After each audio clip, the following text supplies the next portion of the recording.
Hello and welcome to episode 15 of Synergy to Synastry, our penultimate episode of the season.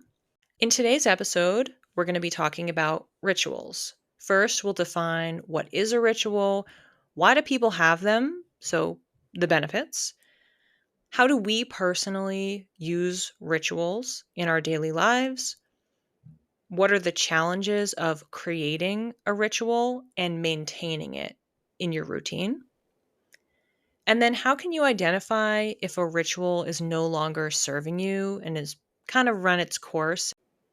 Let's start off with the definition. So, Christine, how would you define what a ritual is? I love this question. For me, a ritual is a routine with purpose. I've been trying to create rituals in my life instead of to dos. So, like my morning ritual, for example, I wake up, I make a lemon tea, I feed my cats, I clean the sink, and I will check emails or read while I'm eating breakfast. So, for me, that produces like a feeling of calmness and also a feeling of I'm getting done the things I need to get done, but it doesn't feel stressful because I'm not trying to do too much. The other thing that I like to do is I have different days for different things. So therapy is on Mondays. I have the gym on Tuesdays and Fridays. So my body almost knows what time it is based on what I've been doing every week. So I know at 9 o'clock, I'm going to start getting ready to go to the gym. And then at 10 o'clock, I'm at the gym. And my body feels a sense of calm knowing what's going on. Renee, I'm curious how you would describe what a ritual is for you. I can hear people thinking to themselves, based on your description, okay, going to the gym Tuesdays and Fridays, that just sounds like a routine. That sounds like someone who's organized and has a schedule. How is that a ritual? If I'm understanding you correctly, it's the culmination of all of those pieces and it's about alignment within your body. So, how I would define a ritual is you're with intention creating a sacred space with the purpose of healing, reflecting, or completing some act of self care. So, you going to the gym is self care. You going to therapy is healing and reflection, as an example. Other types of rituals that we've talked about, journaling, that can be all of the above, or foot baths or showers, and you're talking about cleansing the energy from your body or releasing stress or whatever, things that we've discussed really throughout the entire season. You mentioned in, I think it was a channeled message some weeks back about having the healthy sleep hygiene. I go to bed at 10:30 every single night. That's just a routine. But if you do something before it, like I'm always reading and or journaling or putting candles on or an essential oil diffuser or playing meditation music or I'm meditating, whatever it is, you're setting some sort of a scene that's supporting you from the perspective of it being healing in some capacity. There's self-care to it. There's a nurturing of the soul and the body in addition to just, well, I know on paper it's good if I have a regular nighttime schedule and I'm going to do these things to help me unwind. It's just viewing it from a different angle. And then alternatively, you can have something that goes much farther and is more on the nose, doing some sort of a spiritual ceremony, connecting to energetics, connecting to other people, doing some healing, reflection.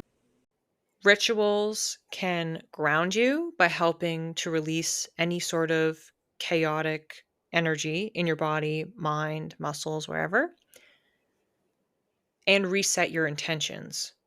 It's not, I am doing this bedtime ritual because I understand scientifically it's important to get X amount of hours of sleep.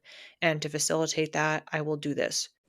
You are recalibrating and you're making the choice of, I am doing these things because these actions, these behaviors, these routines connect to the type of person that I want to be. Like Atomic Habits by James Clear, and there's other books that are habit related, and a lot of them talk about the same idea is you have to have an identity shift. You say, well, I'm the kind of person who does insert healthy habit here. The kind of person that you want to be is someone who has a twice a week gym schedule. I am that person by becoming that person. As usual, you've taken the tornado of thoughts that I have and words, and you've distilled it into something that people can actually understand. So thank you. And yes, that is exactly what I was trying to say. I know we got into some examples already, but why don't we get a little bit more specific and talk about the types of rituals that we do and maintain? Before I meet with a client, and before I meet with a first time client, really, I will sage my apartment. I will choose crystals or cards for the reading. I'll light a candle, diffuse essential oils, do whatever I feel I need to do to get my space set up. And then I'll meditate for at least 15 minutes. And what I do is I put binaural sounds on, 6 hertz, and into my headphones so that I kind of drown out any of the noise around me. And for some reason, listening to binaural sounds really just resets my brain. No matter what I'm doing, it's like a very quick fix for me. And after my reading, I will journal and then I'll do some art. Right now, it's collaging to release any of like the leftover energy from the reading. When I'm getting a massage or Reiki or any other healing modality where I'm kind of just laying there, I tend to do a deep breath where I either breathe in for 4, out for 12 or 14 seconds to allow myself to relax, or I'll do 4, 7, 8 breathing. And as I've mentioned before, the rituals tend to vary for me depending on how I'm feeling, but I'm always aware that full moons are for releases and new moons are for setting intentions. So during a full moon, I will usually have a good cry. Whether I want to or not, it's coming. So lately, I've just been watching a sad movie, or sometimes it's even a commercial that can trigger it. And I'll just let myself have a good cry, going to the park. And if I can, take my shoes off and put my feet in the grass. But as we know, I live in New York. So sometimes that grass can be filled with gross things, and I will not do that. My backup is to touch a tree. Something interesting I heard is that some trees are vampires and some trees are energy givers, and vampire is not a bad thing. So you can kind of feel when you touch a tree if they are giving you energy or if they're grounding you out, if they're like taking some of the negative stuff away. Maybe during a full moon, you'll want to find a tree that will take some stuff from you so that you don't need anymore. And then, of course, I'll always write down what I want to release. I'll just put like 1 or 2 things down. I won't overcomplicate it. Full moons can be intense. So I'll lay low for a little bit. I won't plan a lot of things because I don't know how I'm going to be feeling, right? That good cry could last for 5 minutes. It could last for a half hour. We don't know. Remember, new moons are for setting intentions. So I'll take a magnesium bath, right? I'm filling up on all of these nutrients for my body. I will do some sound therapy. And then, of course, I'll write down 1 or 2 things that I want to manifest with the new moon. One of the last rituals that I will do is using my grounding cord to ground myself and to ground a room before I enter into it. For example, today I went to the gym and there is something called an in body there, and it basically measures, your weight, your body fat. We're looking for recomposition right now. We check to see how much muscle I'm gaining, how much fat I'm losing, is it working, whatever. But I was nervous because my trainer's on vacation, so I had to go in the room to do it by myself today. And I was like, "Oh no, what if someone's in the room?" Obviously, you just knock on the door and say, "Oh, I'll come back." But I got a little anxious about this. I imagine a cord going from the room that I had to go into all the way down into the earth. And I imagined all of the energy from that room that wasn't going to serve me to go straight down into the earth. And then I wrote my name across all of the walls to make me feel like when I walked into that room was meant for me. And listen, it could be because I went to the gym at 9:30 in the morning today, or it could be the grounding, but when I got there, nobody was in the room and nobody bothered me when I was in there. Whether it works or not, in my mind, it feels like it works, so I will continue to do it. Renee, I'm curious what rituals you do because after listing all of these out, I feel like I now sound a little bit off my rocker. Well, how I was feeling while listening to yours is, wow, I really don't do this. So I will be the counterpoint. My main experiences with communal rituals came from Nirvana. There is something to being in a group of people that have the same intention, and you're sitting in quiet, or you're being led by the same facilitator, and you're just kind of all in meditation, and then you can journal or reflect or talk to each other about it. I, of course, have done new moon, full moon rituals like we talked about back in episode 2, but I'll be honest that I've been on a stretch here where, like, I haven't done my foot bath in a while. And I'll remember I'll be out and about and go, "Oh, I should really do that, like, when I get home." Or, "I should do it, like, when the moon is in a water sign or something." And then that comes and goes because 'cause I'm doing other things, and I go, "Oh, I guess I'll move it to the next one." And I've kind of been in this pattern of feeling off about it. And to a degree, maybe it's just because, well, if I actually did it, then I would have the reset that I need and I would feel better. So it can be tricky in trying to determine that, but we'll get a little bit more into that topic later. Every once in a while I'll get to a certain point where I need to lock myself in my room for an afternoon or an evening, and it'll be several hours straight, and I just close the door. I'll put, meditation music on, or do activations and do journaling and do channeling, or trying to connect with my guides and do card pulls or yoga. I'll do so many things in a row, and it'll be several hours long, and then I either move on with my day, or then from there I just wash up and I go to bed. That does help me, like that really concentrated block where I do feel really reset after it, and I tend to know when that's necessary. So I might just be in a phase right now where I'm just kind of operating, I'm living my life, and then I'll get to a certain point and go, "You know what? I really think I need to do a major decompression and reset." And I end up just kind of throwing all my energy at that. But it is nice. Like, it sounds nice on paper. And you see so many people that are in the spiritual community where they wake up and they meditate for 45 minutes. They make this special drink, and that's the first thing they have in the morning, every single morning. You see that and you go, "Oh my God, how is that even possible that somebody does that all the time and every day?" And then they're doing another meditation later, and they're doing Pilates, and then they're journaling, and then they take a bath. They take a ritual bath every single night. You're like, I can't even think about how I could possibly do a quarter of that every single day, let alone every single week." I think what you're talking about is so normal, and I think the only constant is change, right? And I think if you're doing the same ritual for every single day for the rest of your life on end, I don't feel like that's attainable or healthy. I feel like you're the reverse of me from like the divination tool episode where I'm like, I do when it feels right. Um and the reason I'm saying this is for the listener out there, like if you're following someone on Instagram who's like, every day I wake up at 5:30 and journal for 1 hour, and then I have a tea that I've made from the roses in my garden for another hour.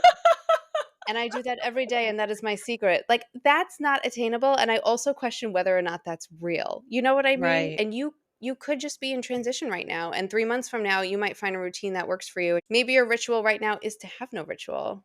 Oh my gosh, you are 1000% right. Thank you for saying that, You're welcome. because I've had many readings probably earlier this year and definitely back in 2023. We would get together with our psychic friends, and I have lost count of the amount of times that the messages they would get were for me to stop planning. Oh my gosh, yes, and what about the reading I just did for you yesterday? That was like, write down all of your ideas, but don't feel like you need to execute them right away. Right. Yeah. Cause I think that some of the idea, and even like just 2024 overall, we've gone over the story arc of, okay, getting laid off, and then starting a podcast and starting a business. It's a lot of those pieces involve significant planning. Like, it's work to do a podcast, it's work to start a business, to maintain, to promote both of them. But the instructions I have been given are, on one hand, to use my innate planning reflex of wanting to plan everything every 5 seconds in a more sparse and controlled way because I'm also supposed to be leaning into this idea of freedom. Like I'm getting pushed back to I was telling all of you how I kept having dreams I was in France, which is where we broke up. But it would be I was there by myself, or I was going back, or I was with my siblings, and it was a new trip, and I knew that I had been there before. In Lisa's reading, she like saw me on a bridge, and I had like a red scarf, and it like flew off into the wind, and I didn't chase after it. It's just hard when you are somebody who is more type A and wants to do things. Like also, I like sitting around doing nothing. So clearly I have the capacity to do nothing, but then I'll switch back on to, oh, I didn't get anything done. I wasn't productive. We've touched on it a little bit already, but why don't we take more of a deep dive into the challenges of creating a ritual in the first place, but then also maintaining it, as I've established I have had some trouble with? I think the obvious answers for why it's hard to develop a ritual are everyday life. You are quote unquote busy. You have every intention of doing X, Y, and Z today, and then somebody calls you, or somebody is sick, or you're sick. Also, just distractions.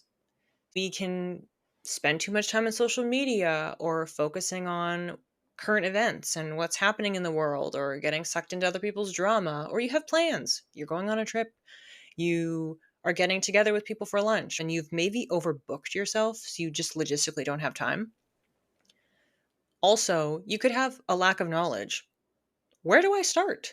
Do I even need a ritual? What should it be? What's the right thing to do? And feeling like you don't have anyone to talk to about it, or you don't know the way to go about figuring out what's best for you. You could also just put the whole thing in a box and say, well, I don't need rituals. Like, what's the point of that?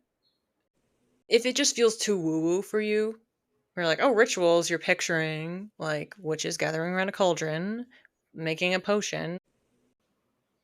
Yeah, I think you hit on a really good point, which is that just like we have stuff to do every day, which makes it hard to create a ritual. And one thing I want to remind the listener of is if you're trying to get started, a ritual does not have to be a 4-hour process. It could be 1 minute. Where I have trouble creating a ritual is that I overthink and I overplan until I thought about it so much, I'm done with it. It hasn't even happened and I'm already done with it. Like you don't want to do it. Yeah. Like I've already thought through every possible scenario so much that I'm like, this isn't for me." It's terrible. So that's why I say it only has to be 1 minute, and you could start off with 1 minute, you could start off with 30 seconds. I never thought of myself as someone with commitment issues, but if you're like, "Well, I can't start a ritual now because 3 months from now, I'm gonna be traveling and I won't be able to maintain this ritual." If I make it something simple, like the bare minimum of what the ritual should be, once I start doing it, I'm fine. And then what I've actually noticed, and Renee, I'm not sure if you've noticed this either, but let's say I'm traveling in 3 months and I'm traveling for a week. That trip is going to reset me on so many levels. When I come back, I'm probably going to want different rituals anyway. So there's no Mm. point in, driving myself nuts to begin with. I love that perspective, reframing what you think is going to be a disruptor of I'm going on a trip or I'm going to be staying over this person's house and say, okay, well, when I am at a friend's house or partner's house or family member's house, if I'm staying over, I have this ritual instead. Like you could just come up with different ways to modify it. And that way you cover yourself and then you don't feel bad and then get into this mindset. Oh, well, I didn't do it one time. I give up. I guess I can't keep the ritual. Yeah. And I think this comes for me from years of experience of trying to maintain this. Like, I pretty much work out like 4 to 6 times a week. And it's just because I enjoy it. Like, I'm not a crazy person. If you saw me and you wouldn't be like, oh, she's really buff. I just like to move my body, and that's one way to do it. But I used to pack workout clothes on my trips as if I was going to maintain my workout schedule. I was going to do yoga twice a week. And now I know not to do that. When I go on vacation, my ritual is I pack only one book. I bring one form of journaling with me because, of course, I have 5 journals. I kind of, like, pare down and pick what means the most to me, knowing full well that that trip is gonna change me, or whatever experience is coming is going to change me. We don't have to be hard on ourselves to compare ourselves to an unrealistic standard because that's the point. We can't do that waking up and meditating for 45 minutes and having a tea and grounding in the earth and doing whatever this other stuff every single day. If that's not for you, it's not for you. But I think even adding the additional layer of I have my vacation version of these rituals. That sets us up to not judge ourselves and be self-critical and then throw it all away because we didn't meet a certain expectation that we had set. We keep talking about goal setting. Do you set SMART goals? So it's specific, measurable, action oriented, time based. Oh, I forgot the R. What's the R? Whatever the R is. Reachable? Honestly, you might not be wrong. I want to lose 30 pounds this year. Instead of that, you start with the first goal of I want to go to the gym once a week. You set it so low that it's totally reasonable. Once you started going once a week and you're really feeling confident that maybe 6 months in, you're like, you already started going twice a week without even having to switch the goal. The 6 months, you also have a goal of, I want to meet with a nutritionist. I just want to schedule an appointment, see if it works for me. It's not I'm going to get on a plan and I'm going to do this for through the whole summer and through the winter. It's just something that small and tangible that you can accomplish it. And what happens is you build a sense of self-efficacy of, oh, I can do this. I can actually accomplish these goals. And then you can start making them harder. We're tiptoeing around the last aspect of this conversation that we wanted to get to, which is how do you know when a ritual is not serving you anymore and you need to mix it up? So, to recap what we've discussed on this topic already, if you've dropped it, like it's not working, you need to do something to recalibrate. If that first goal that you created didn't work, you need to set a different goal that is much more attainable for you and go from there. It's not a bad thing that you were quote unquote overthinking and you talked yourself out of it because maybe you should be coming up with something in the same vein, but it's different enough that you actually feel inspired and you feel motivated to do it.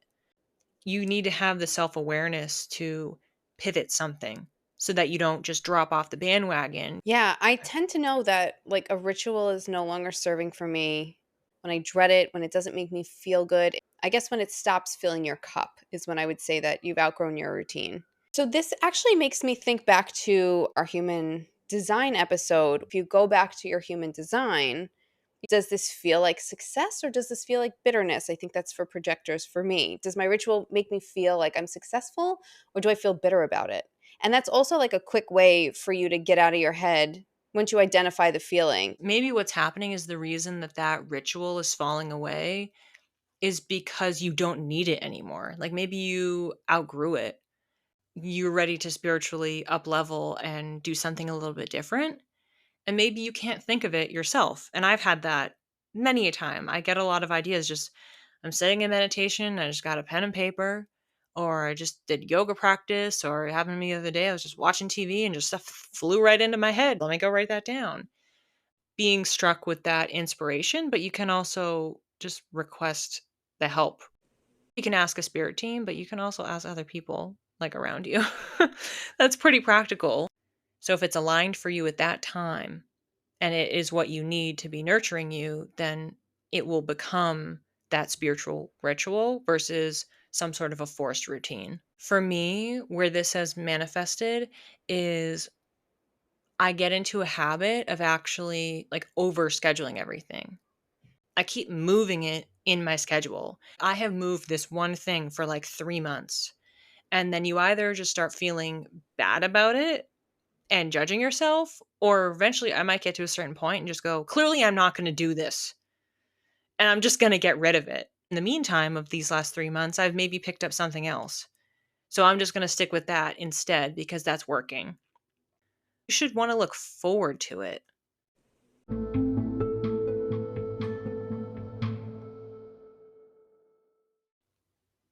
What have we learned this week? Bubbles keep mosquitoes away, which I did not know.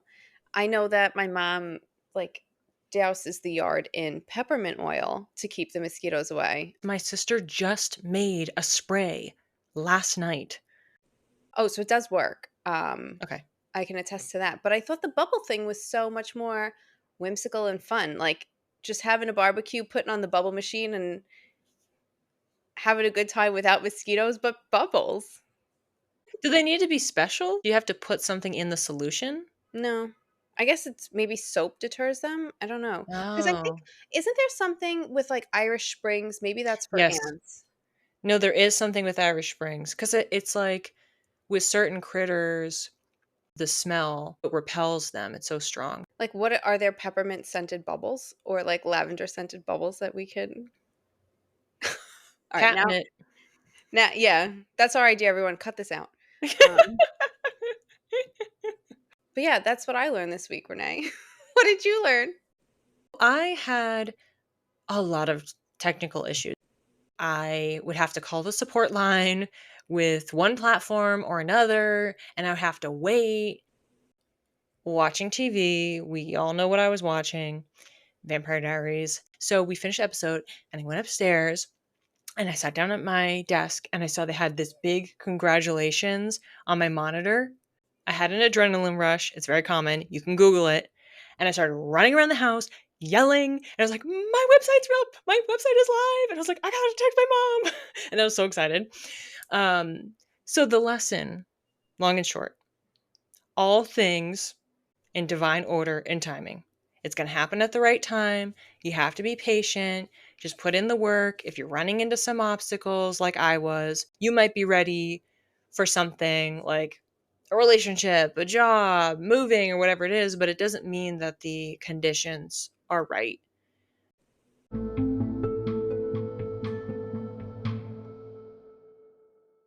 Time for the psychic reading portion of our episode, our channeled messages. The first thing I saw was a gravy boat. It was being filled with like a blue sparkly water, and then I'm seeing a person pick it up and just drink straight from it. And then I got the line drinking the Kool-Aid. You create your own Kool-Aid that aligns with the vibration of yourself that you're aspiring to bring out. You're looking inward, you're knowing who you are, and you're knowing the parts of yourself that have been buried. The listener is putting on a sparkly outfit. It's like they're just like glittering everywhere. I was laughing because I was like, oh my gosh, this sounds like Keep Your Aura Sparkling. And I just kept getting like, they're shimmering, they're shimmering. And then I got the song Bejeweled by Taylor Swift. It's quote, the anthem for you right now. So maybe just like listen to this song a bunch, especially if you haven't heard it. And the mantra was, I find the silver lining and it's me. I love that reading so much. And so interesting. I heard a Taylor Swift song in my reading as Are you well. serious? Yeah, and it's I've only been listening to the Tortured Poets department, and it's not one of those songs. So when I first went into my space, my psychic screen was just white. I don't understand. And so I heard Blank Space from Taylor Swift. And then the image started to appear, and it was this like really nice sheet of paper, like a very thick white piece of paper. I'm like touching it and I'm looking at it and I'm afraid to mess it up. I see as I'm drawing like a light coming through me into my hand as I'm drawing.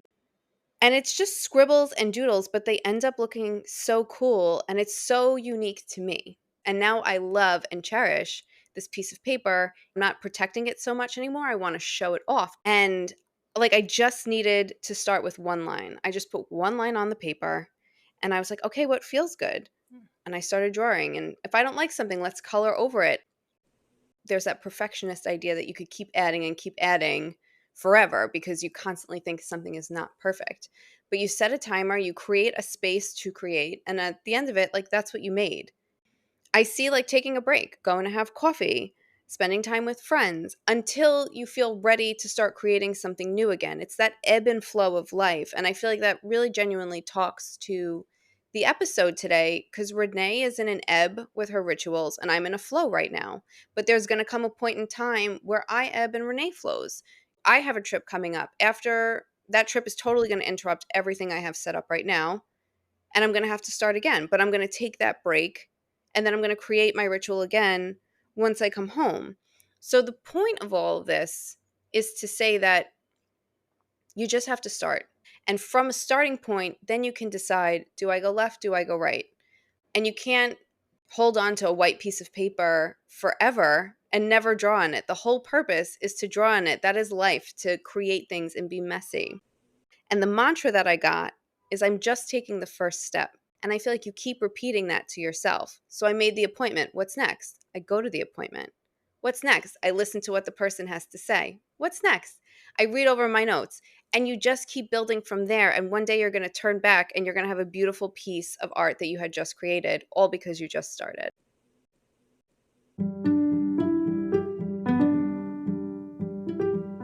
Thanks for listening. If you'd like to learn more, the resources we used to prepare for this episode are listed in the show notes. You can reach me, Christine, at Channeled by Christine with one L on Instagram. And you can reach me, Renee, at _read by Renee, or connect with both of us via email at synergytosynastry@gmail.com. Keep your spirit curious and your aura sparkling. We'll see you when the stars next align. If I go on a date with someone and I yawn and they don't yawn back, like that means you're a socio or a psychopath. So like that's a red flag for me. Are you saying that you do it on purpose? No, but eventually I yawn because it's who I am as a human. Like I get exhausted from people. Mirroring, which is a psychological phenomenon. So people that have empathy or connection to the person that is sitting in front of them are going to mirror them. We're connected in more ways than we know. But also, if someone doesn't yawn on a date, like immediately leave them. Is this why I'm single? Renee.